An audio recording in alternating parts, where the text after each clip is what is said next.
సిద్దిపేట జిల్లా దుబ్బాక మండలంలో బీఆర్ఎస్ పార్టీకి చెందిన గడ్డం భగవాన్ బీఆర్ఎస్కు రాజీనామా చేసి కాంగ్రెస్ పార్టీ జిల్లా అధికార ప్రతినిధి మచ్చ శ్రీనివాస్ పీఎస్సీఎస్ వైస్ చైర్మన్ కాలువ నరేష్ ఆధ్వర్యంలో కాంగ్రెస్ పార్టీ కండువా కప్పుకొని సొంత గూటికి చేరారు.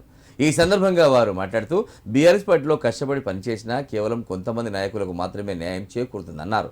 దుబ్బాక శాసనసభ్యులు ఈ ప్రాంత ప్రజల సమస్యల గురించి ఆలోచించకపోవడం చాలా బాధాకరమైన విషయమన్నారు. కాంగ్రెస్ ప్రభుత్వం చేస్తున్న అభివృద్ధి సంక్షేమ పథకాలకు ఆకర్షితులై కాంగ్రెస్ పార్టీలో చేరడం జరిగిందన్నారు.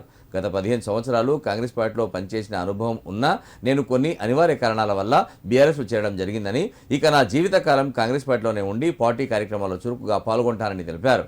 కార్యక్రమంలో కాంగ్రెస్ నాయకులు పీఎస్సీఎస్ డైరెక్టర్ బోయ యాదగిరి, తునికి సురేష్, మల్లుగారి రామచంద్రారెడ్డి, యూత్ మున్సిపల్ ఉపాధ్యక్షులు కడవెరుగు గోపి, పరస కనకయ్య పాల్గొన్నారు. గత 10 సంవత్సరాలుగా కాంగ్రెస్ పార్టీలో చేసిన అనుభవం ఉన్నది కాబట్టి 6 నెలల నుండి నేను బీఆర్ఎస్ పార్టీలో చేరి బీఆర్ఎస్ పార్టీలో అంత సంతృప్తిగా ఉన్నది కాబట్టి మళ్ళీ కాంగ్రెస్ పార్టీ పాలనలో మంచి పనులు జరుగుతాయని ఆశించి తిరిగి కాంగ్రెస్ పార్టీకి నా సొంత పార్టీకి చేరుకుంటున్నాను. జరుగుతున్న మంచి పనులను ఆకర్షితులైన రుణమాఫీ కానీ ఏది కానీ ప్రతి విషయంలో కూడా ప్రభుత్వం ఇంకా మంచి చేస్తుందని కూడా ఆలోచనతో ముందుకు వచ్చి ఇంతకుముందు నేను కాంగ్రెస్ పార్టీలో పనిచేసిన ఇప్పుడు కూడా కాంగ్రెస్ పార్టీలో పనిచేయాలని చెప్పేసి ఈ ఎమ్మెల్యే గారికి గుర్తు చేసుకోవాలి. ఈ ఎమ్మెల్యే పూర్తి స్థాయిగా కార్పొరేట్ ఎమ్మెల్యేగా మారి అప్పుడు ఎలక్షన్ల ముందు మాత్రం నేను కార్యకర్తలకు అండగా ఉంటా, అండదండలు అందిస్తా అని చెప్పిన ఎమ్మెల్యే ఈ రోజు అందకుండా పోవడం చాలా బాధాకరమైన విషయం.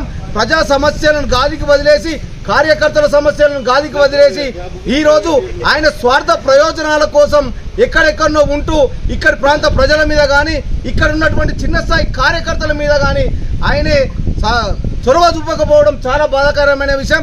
ఈ రోజు కాంగ్రెస్ పార్టీ చేస్తున్నటువంటి కార్యక్రమాలకు ఆకర్షితులై ఇక్కడ ఉన్నటువంటి నాయకులందరూ కూడా కాంగ్రెస్ పార్టీలో చేరడం చాలా సంతోషకరమైన విషయం. రాను రాను దుబ్బాకలో బీఆర్ఎస్ పార్టీ భూస్థాపితం కావడం మాత్రం ఇది 100కి 100 నిజం. దీనికి పూర్తి కారణం కూడా దీనికి పూర్తి ఎమ్మెల్యే గారే దీనికి పూర్తిగా నాశనం చేయడానికి కారణం కూడా వారే అని చెప్పేసి తెలియజేస్తూ ఉన్నాం. కార్యకర్తలు ఇప్పటికి కూడా ఎంతో మంది మాకు లైన్లో ఉన్నారు. మేము పార్టీ నుంచి బయటికి వచ్చి కాంగ్రెస్ పార్టీలో చేరుతాం, మేము రేవంత్ రెడ్డి గారి నాయకత్వంలో పనిచేస్తాం.